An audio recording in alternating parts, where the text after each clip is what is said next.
Assalamu alaikum মই নতুন ভিডিঅ'ত সকলোৰে ওয়েলকাম আজি তো মোৰ এক্সাম আছিল হেকাৰণে ৰাতিপুৱা ভিডিঅ' কৰা নহল বিকজ হুৰাহুৰি হ'ল ৰাতিপুৱা মই কলেজ যাওঁতে আৰু কিয় হ'ল হেতু মই আপোনালোকক কৈ দিও বিকজ ৰাতি মই হুতে এলাৰ্ম দি হৈছিলো 4:30 মৰ্নিং 4 বজাত উঠি পেলাই মই ৰিভাইজ কৰিম ঠিক আছে আৰু ৰাতিপুৱা উঠিছো মই 6:30 বজাত ফোনটো ওলাই পেলাই এলাৰ্ম কিয় নাই বজা 4 AM জেগাত 4 PM ৰিপ্লাই হৈছো মই কাৰণে এলাৰ্ম কিয় নবাজিব ফোনটো গাতটো দুখ নাই কিয় মোৰ গাতে দুখ হয় সো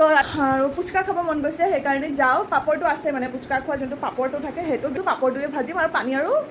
আলু চাটনিটো বনাই পেলাই খাম বলক বনাও এখিনি পানী এটো পাপৰ আৰু এফালে আলু আৰু আলুটো মানে সিম্পল লাগি আছে বিকজ জলকীয়া দিয়া নাই বিকজ আমি ইমান জ্বলা নাখাওঁ আৰু পানীত অলৰেডি জলকীয়া দিয়া হৈছে হেকাৰণে আৰু এখিনি অলপ পানী মিলাব লাগিব হ'ব নেকি হ'ব